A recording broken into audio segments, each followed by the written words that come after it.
आज जो हम लोग अपने लेक्चर में डिस्कस करेंगे वो है एक्सक्रीशन, क्योंकि हम लोग जो लेक्चर के जो मेन पार्ट है या मेन टॉपिक है वो एक्सक्रीशन है।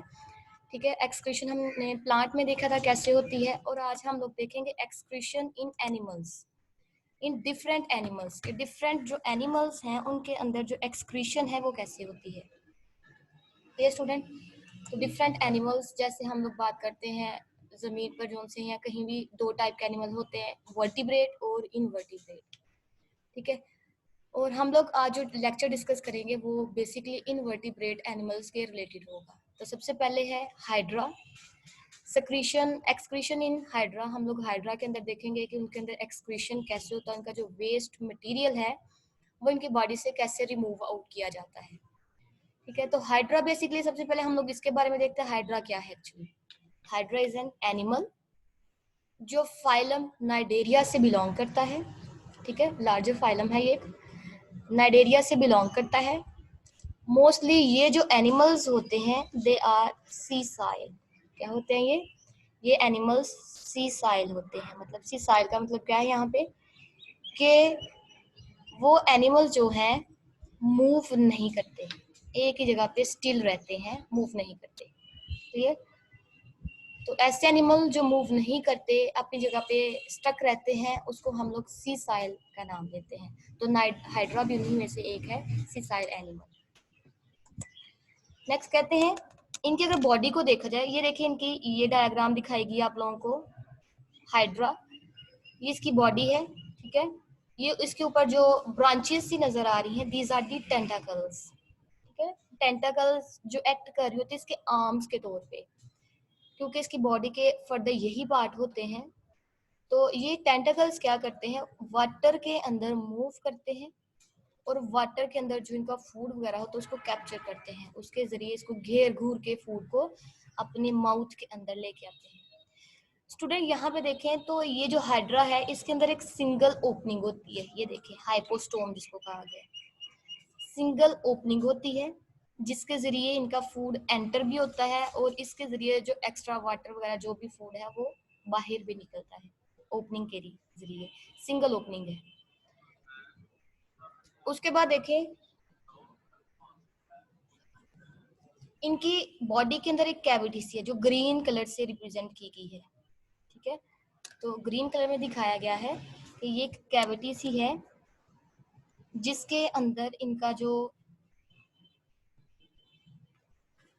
जो इनकी जो बॉडी कैविटी है इसके अंदर देखें फूड वगैरह इनका आता है, वाटर जो सी चीजें जो सी इस कैविटी के अंदर आती हैं उसके, that is called the gastrovascular cavity. Clear? तो सिंगल ओपनिंग है, ऊपर इनके टेंटाकल्स हैं। तो यही बात यहाँ पे की गई है कि ये ऐसे एनिमल होते हैं जिनके अंदर सिंगल ओपनिंग होती है। मतलब जो हायर एनिमल्स होते हैं उनके अंदर तो दो ओपनिंग होती है ना, एक के जरिए वो बॉडी के अंदर फूड को लेके आते हैं और दूसरी ओपनिंग के जरिए वो बॉडी से फूड को, एक्स्ट्रा मटेरियल को बॉडी से रिलीज आउट कर देते हैं।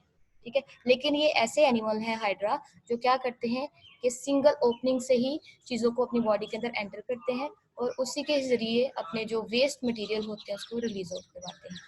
उसके अलावा जो इनकी बॉडी के साइड्स पे जो वाल्स हैं ये भी एक्सक्रीशन में बहुत ज्यादा रोल प्ले करती हैं।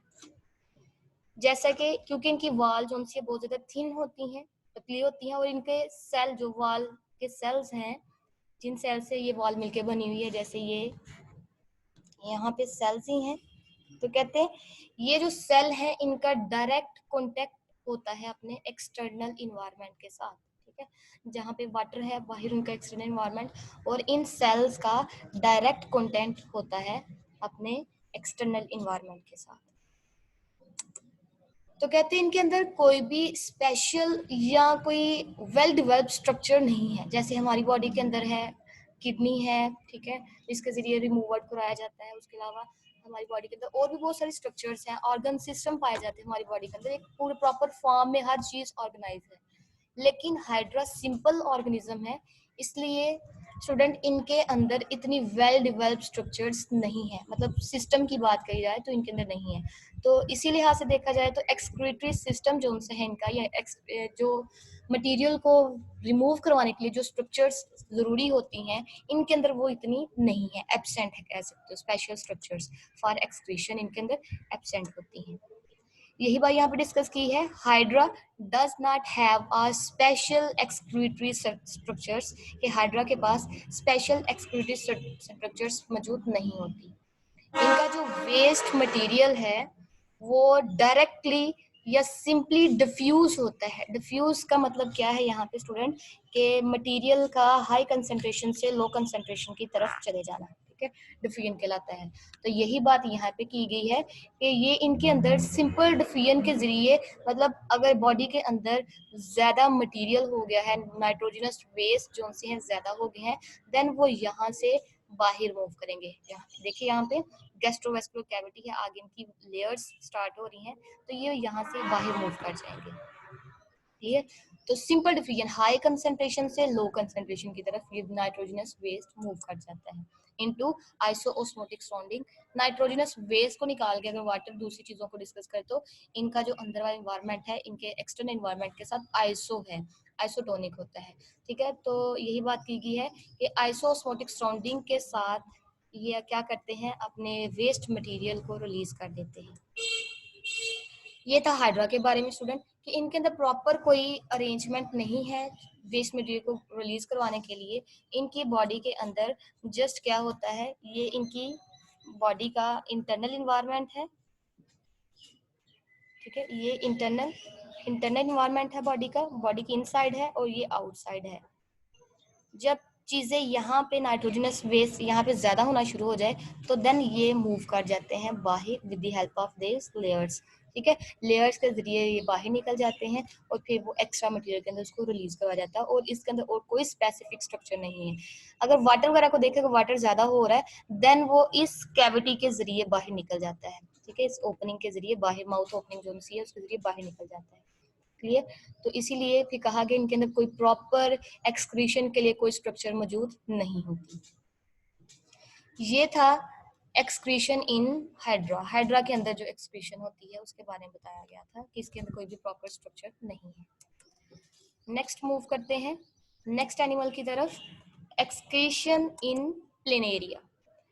प्लेनेरिया भी एक एनिमल है, ठीक है, और ये जो है थोड़ा सा हायर एनिमल है, हाई लेवल है, किससे, हाइड्रा से। हाइड्रा वो सिंपल एनिमल था लेकिन उससे थोड़ा सा कम्प्लेक्स जो है वो है प्लेनेरिया, ठीक है।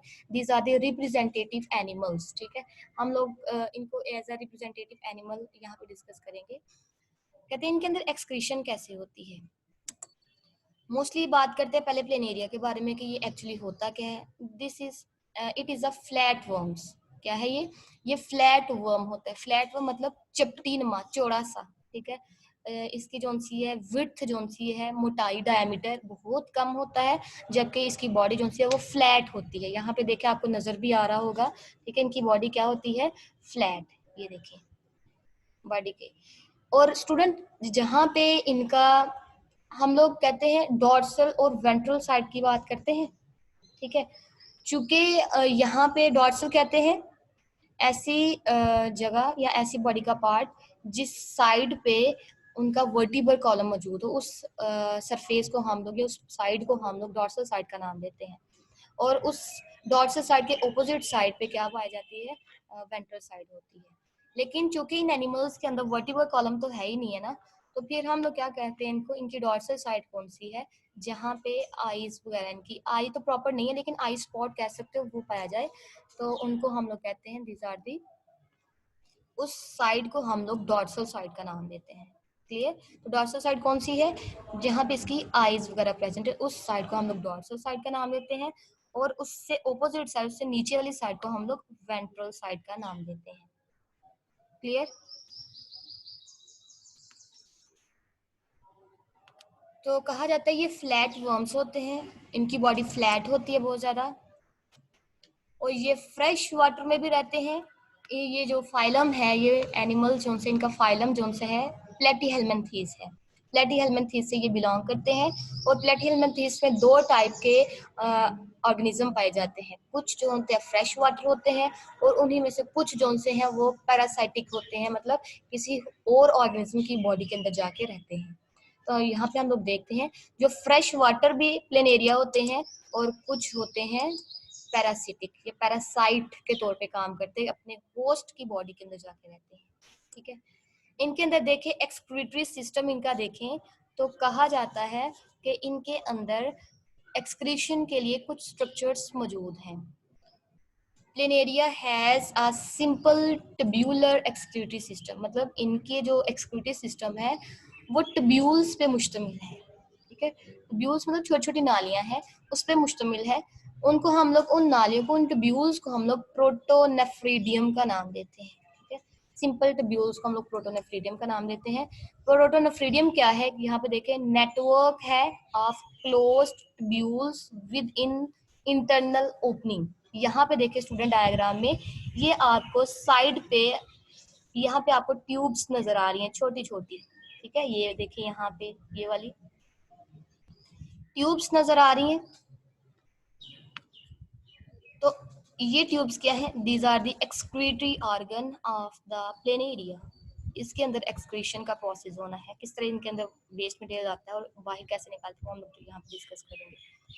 ठीक है, तो ये जो सी है, जो पर्पल कलर में आपको साइड्स पे ट्यूब्स नजर आ रही हैं, these are the close tubular system. कहा जाता है क्लोज का मतलब क्या है कि ये जो ट्यूब्स हैं ये अगर बॉडी के इनसाइड बात करें तो ये ओपन नहीं होती, ब्लाइंड एंडेड होती हैं। फॉर एग्जांपल यहाँ पे देखें, ये ऑर्गेनिज्म की बॉडी है, ऑर्गेनिज्म की बॉडी है और ये यहाँ पे ट्यूब्स हैं। ये ट्यूब्स यहाँ पे बंद होती हैं, ये बॉडी के इनसाइड है और ये बॉडी के आउटसाइड है। ठीक है, तो यहाँ भी ये जो ट्यूब्स हैं वो बंद होती हैं, ब्लाइंड एंडेड होती हैं, इसलिए हम लोग कहते हैं ये ट्यूब्स जो सी हैं, सिंपल ट्यूबुलर सिस्टम जो सा है, ये इनके अंदर कोई भी इंटरनल ओपनिंग नहीं पाई जाती। सिर्फ इनके अंदर एक ओपनिंग होती है जिससे इन्होंने ये जो सा वेस्ट बॉडी इसके अंदर आता है और फिर बॉडी से बाहर निकालने के लिए वो ओपनिंग यूज की जाती है सिर्फ, और अंदर की तरफ देखें तो कोई भी ओपनिंग नहीं होती। क्लियर, तो यही बात की गई, नेटवर्क है, क्लोज्ड नेटवर्क है जो कि इंटरनल ओपनिंग जिसमें नहीं पाई जाती। कहते हैं ये जो ट्यूबुलर सिस्टम है, ट्यूब्स का जो नेटवर्क है, it is spread through out the body, body के पूरे हिस्से में ये फैला होता है, पूरी बॉडी के अंदर। यहाँ पे देखें आप लोग नजर आ रहा है, ठीक है, ये पूरा कौन सा बॉडी के अंदर फैला हुआ है। एक्सक्रीटरी सिस्टम जो कि ट्यूब्यूल्स की फॉर्म में है, प्लेनेरिया की पूरी बॉडी के अंदर फैला हुआ है। क्लियर,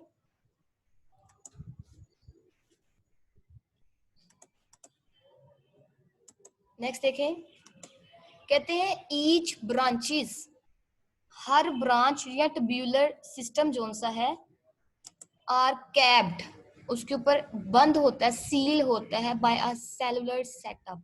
सेलुलर मतलब बॉडी के इनसाइड की तरफ बात की जा रही है, वो सेटअप एज फ्लेम सेल। ठीक है, वो ढांपा होता है, ये ट्यूब्यूल सिस्टम जो है वो ढांपे होते हैं, ट्यूब्स को ढांप दिया गया होता है, कैप किया होता है with the help of flame cell. यहाँ पे देखिए, अगर हम लोग यहाँ पे एक ट्यूब्यूल सिस्टम ड्रा करें,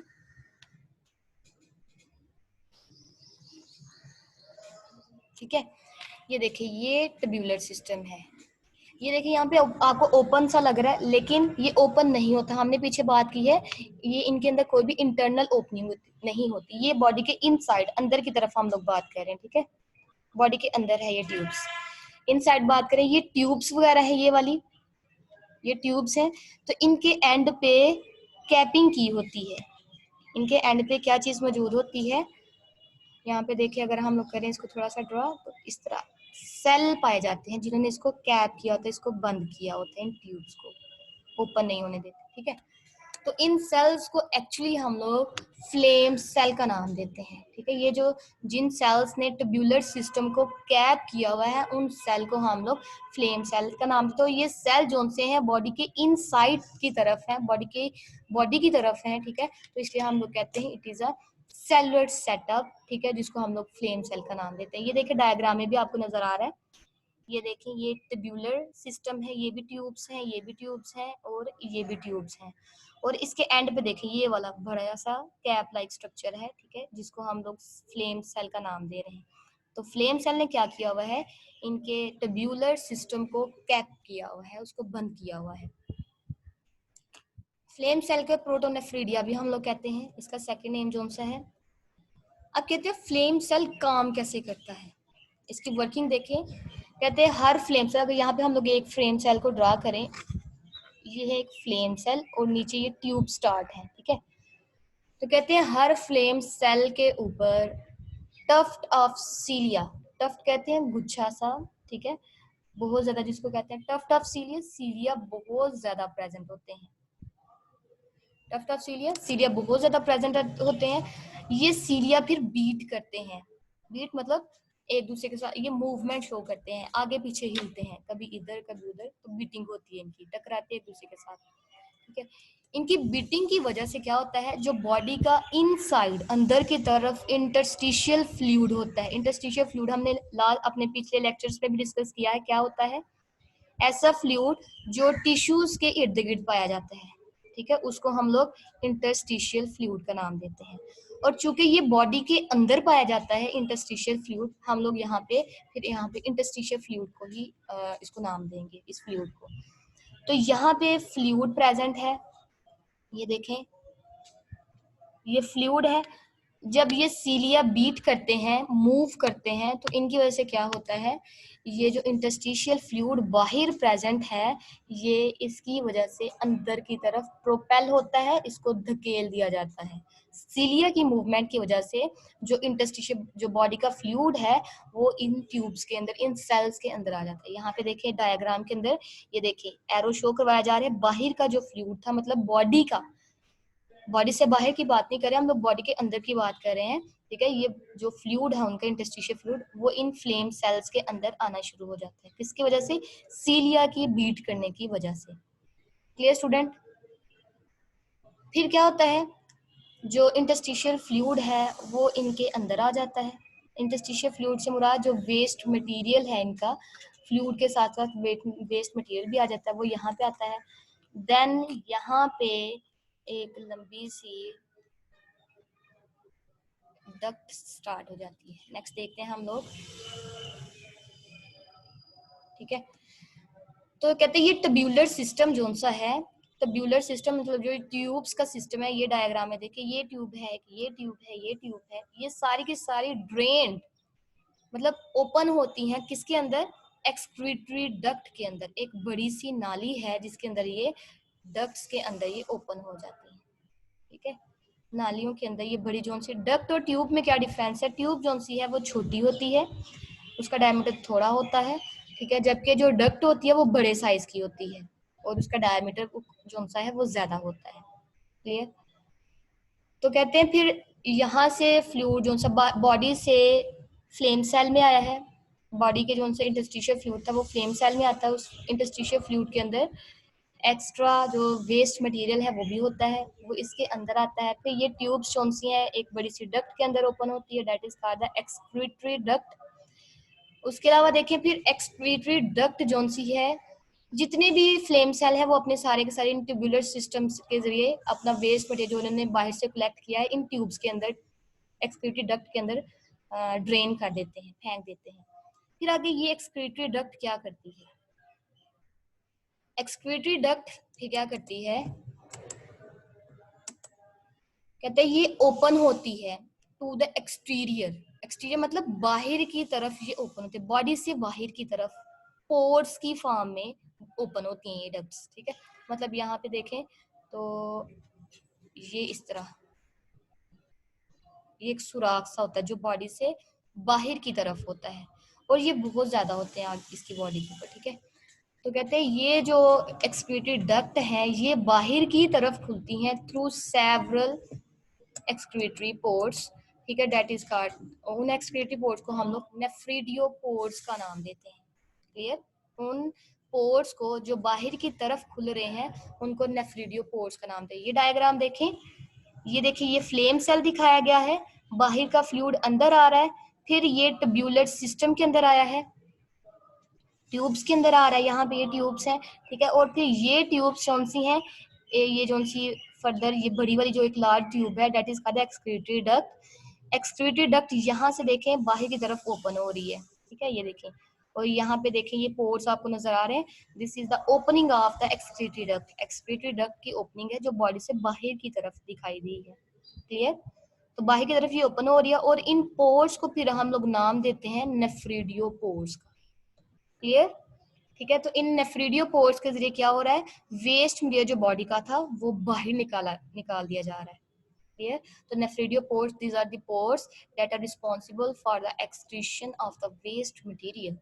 ठीक है। लेकिन ज्यादा रोल किसका है, फ्लेम सेल का, क्योंकि फ्लेम सेल जो वेस्ट मटेरियल को है वो उसको लेके आ रही है, कलेक्ट करती है। ठीक है।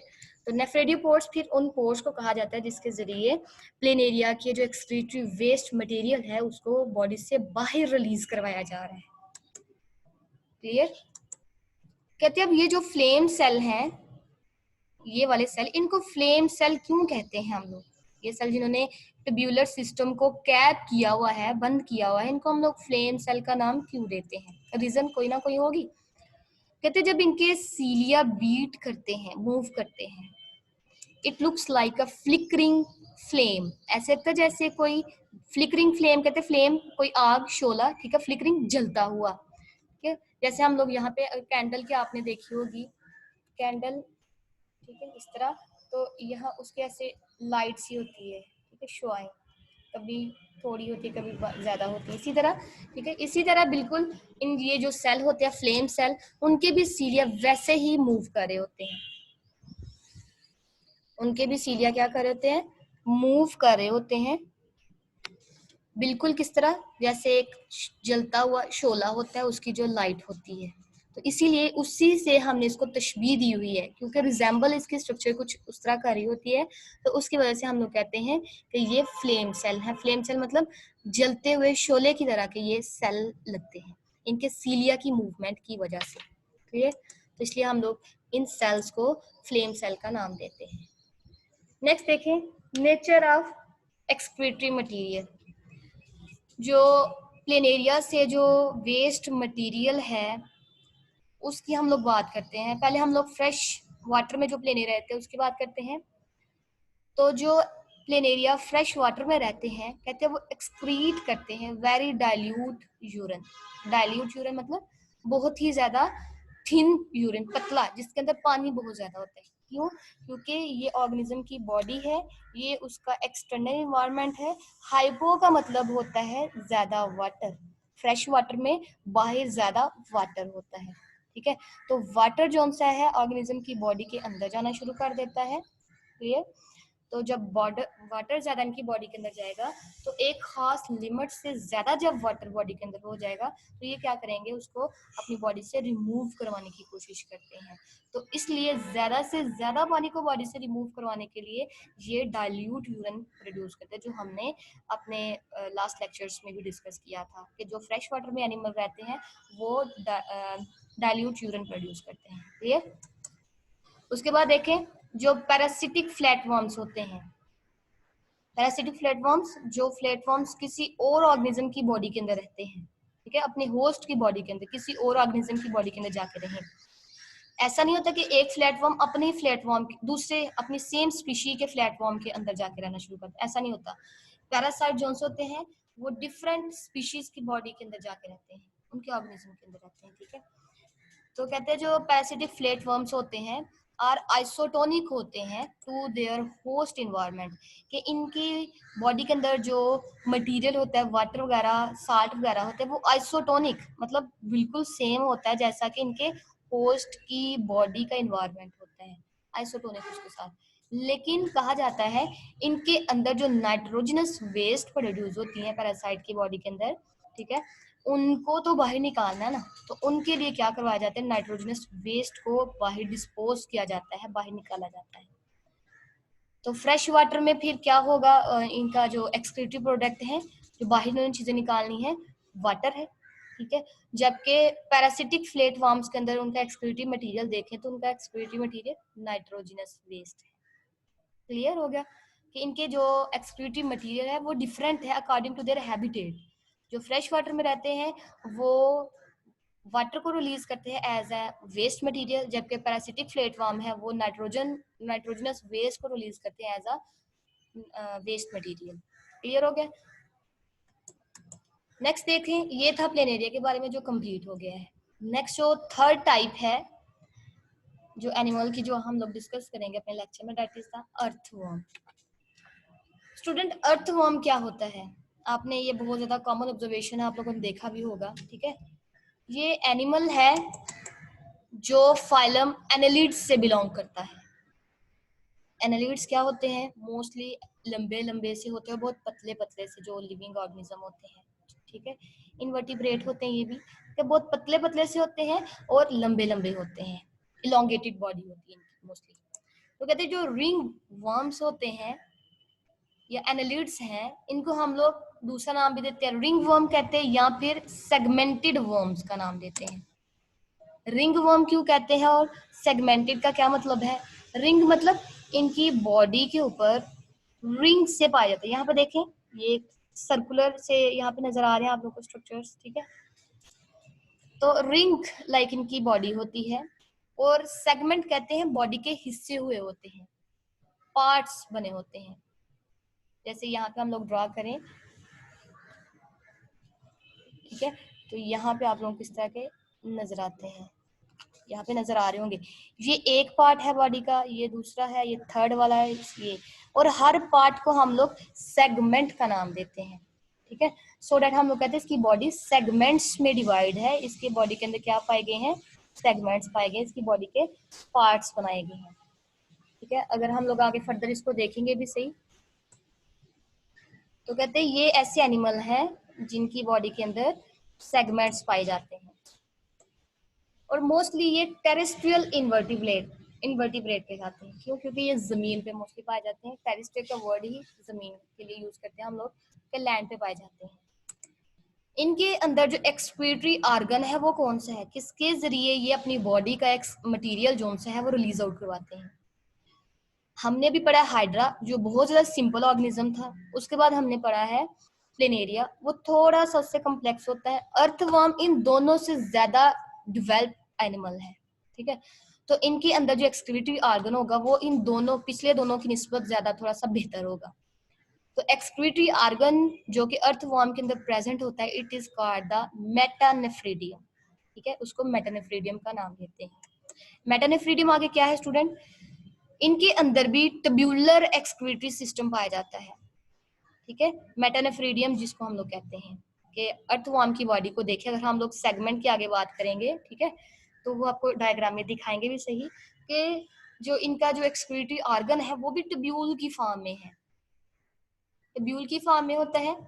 Each segment of earthworm has a pair of metanephridium। कहता है हर एक पार्ट के अंदर, हर सेगमेंट के अंदर, ये एक सेगमेंट है, ये दूसरा सेगमेंट है, ये तीसरा, ठीक है, इससे जितने भी सेगमेंट है, हर सेगमेंट के अंदर एक पेयर होता है मेटानेफ्रीडियम का, एक्सक्रीटरी ऑर्गन का एक पेयर पाया जाता है। यहाँ पे देखें, ये एक सेगमेंट है, ये दूसरा सेगमेंट है, ये तीसरा, क्लियर। ये क्या दिखाया? अर्थवर्म के बॉडी का कुछ पार्ट दिखाया गया है, उसमें आपको सेगमेंटेशन बताई गई है। बॉडी के अंदर सेगमेंट हो तो उसको सेगमेंटेशन कहते हैं, ठीक है। तो ये पहला आपको बताया गया सेगमेंट, ये दूसरा, ये तीसरा, फर्दर एग्जांपल है, ठीक है, कि सेगमेंट्स बताए गए हैं। तो यहाँ पे देखें, this is an excretory system of a earthworm. ये सारा का सारा क्या है? एक्सक्रीटरी सिस्टम है इसका, एक्सक्रीटरी ऑर्गन जितना भी है, ठीक है। इनके अंदर पेयर पाया जाता है, ये एक है और इसके बाद पीछे की तरफ एक और यहाँ पे स्टार्ट हो जाता है, ठीक है। ये आगे आप लोग को दिखाएंगे भी सही। कहते हैं एक्सक्रीशन इन अर्थवर्म, नेफ्रीडियम की बात करें, कहते ये ऑर्गन जो सा है इसको हम लोग नेफ्रीडियम का नाम भी दे सकते हैं। इनके अंदर एक इंटरनल सिलिएटेड ओपनिंग होती है, ठीक है। सिलिएटेड ओपनिंग एक ओपनिंग है जिसने फ्लूइड को कलेक्ट करना है, और इसके ऊपर सीलिया मौजूद होते हैं। इस ओपनिंग के ऊपर ऐसे सीलिया पाए जाते हैं बहुत ज्यादा। जब ये सीलिया मूव करते हैं तो इसकी वजह से जो इनका जो फ्लूइड है वो भी मूव करता है, और इस तरह बहुत आसानी के साथ सीलिया की मूवमेंट के साथ ये जो बॉडी का फ्लूइड है एक्स्ट्रा, जिसके अंदर वेस्ट मटेरियल भी होता है, उसको इस ओपनिंग के अंदर ले आता है सीलिया की वजह से, ठीक है, इसके अंदर आ जाता है। कहते हैं ये जो ओपनिंग है इसको हम लोग नेफ्रोस्टोम का नाम देते हैं। नेफ्रोस्टोम क्या है?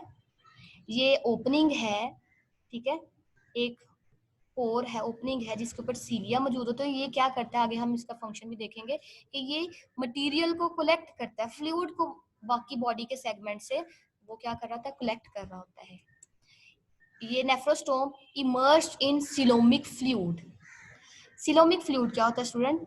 आपने पढ़ा हुआ है सिलोमिक कैविटी, ऐसे ऑर्गेनिज्म जिनके अंदर body cavity, true body cavity पाई जाए, जिनके अंदर बॉडी कैविटी पाई जाती है, उनको हम लोग क्या कहते हैं? Coelomic organism. और उस कैविटी के अंदर जो फ्लूइड है उसको हम लोग सिलोमिक फ्लूइड का नाम देते हैं। क्लियर? तो सिलोमिक फ्लूइड क्या है? सिलोमिक कैविटी के अंदर जो फ्लूइड पाया जाता है उसको हम लोग सिलोमिक फ्लूइड का नाम देते हैं। कहते हैं ये जो सी हमने अभी ओपनिंग की बात की है नेफ्रोस्टोम, ये कहाँ पे प्रेजेंट होती है? It is present in the coelomic fluid. ये सारा का सारा इर्द गिर्द जो सा फ्लूइड ही प्रेजेंट है, ठीक है? तो ये वहां पे पाया जाता है। इसके बाद कहते हैं ये पीछे की तरफ मूव करता है, ये देखें मूव कर रहा है पीछे की तरफ। उसके इर्द गिर्द ये जो सी है स्काई ब्लू कलर में आपको दिखाई गई है, ये वाली, ये these are the capillaries, blood vessel कह सकते हो कि ये जो पीछे इनकी ट्यूब्स हैं इनको रैप किया होता है, ये इनके इर्द गिर्द लपेटी हुई होती हैं कैपिलरीज, ठीक है? ब्लड वेसल्स इनके इर्द गिर्द पाई जाती हैं।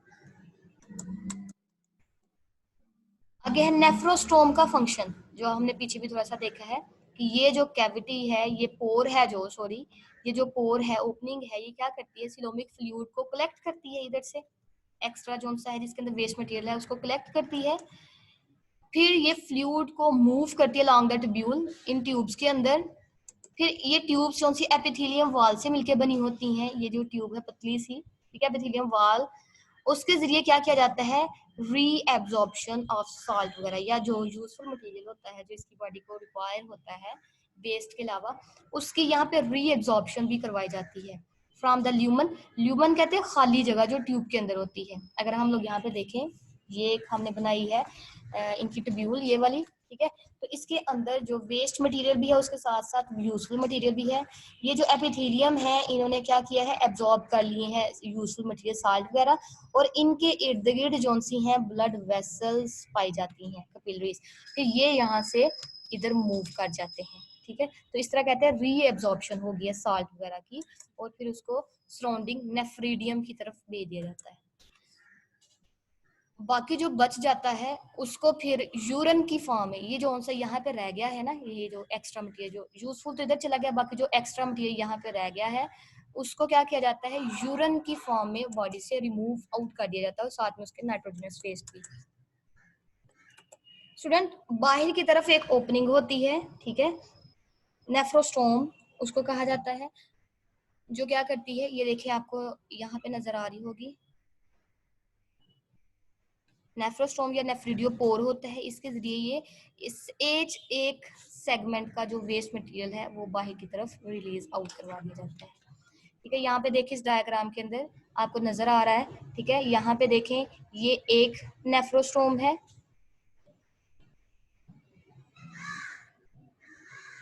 और देखें यहाँ पे ये दूसरा नेफ्रोस्टोम है, मतलब हर एक सेगमेंट के अंदर एक पेयर ये वाला है, दूसरा ये वाला, ठीक है? तो वो पाया जाता है। ये जो बाहर की तरफ ओपनिंग ओपन हो रही है जिसके जरिए बॉडी का बाहर के अंदर का मटेरियल बाहर रिमूव कर रहे हैं, उसको नेफ्रिडियोपोर का नाम दिया गया है। जो अंदर है उसको हमने, जो अंदर की तरफ ओपनिंग जो कलेक्ट कर रही है मटेरियल को, उसको हमने नेफ्रोस्टोम का नाम दिया है। क्लियर? तो इनके अंदर भी दो ओपनिंग होती हैं। क्लियर हो गया? तो इस तरह इनका जितना भी सारा वेस्ट मटेरियल यहाँ से मूव करता हुआ यहाँ से बॉडी से बाहर रिलीज कर जाता है। इनको थोड़ा सा कंपेयर कर लें। कहते हैं जो प्रोटोनेफ्रीडिया है वो प्लेन एरिया के अंदर पाया जाता है और इतना ज्यादा ये बेहतर नहीं होता, जबकि अर्थवर्म के अंदर मेटानेफ्रीडिया होता है।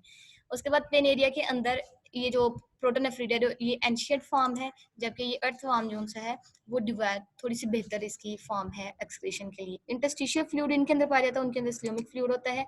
इनके अंदर जो सिंगल ओपनिंग है, लेकिन जबकि अर्थवर्म के अंदर दो ओपनिंग होती है, एक के जरिए के कलेक्ट किया जाता है, दूसरे के जरिए बॉडी से बाहर रिलीज कर दिया जाता है। इनके अंदर ब्लड वेसल एब्सेंट होते हैं, जबकि इनके अंदर अर्थवर्म के अंदर ब्लड वेसल प्रेजेंट होती हैं। प्लेन एरिया के अंदर फ्लेम सेल होते हैं, जबकि अर्थवर्म के अंदर फ्लेम सेल एब्सेंट होते हैं।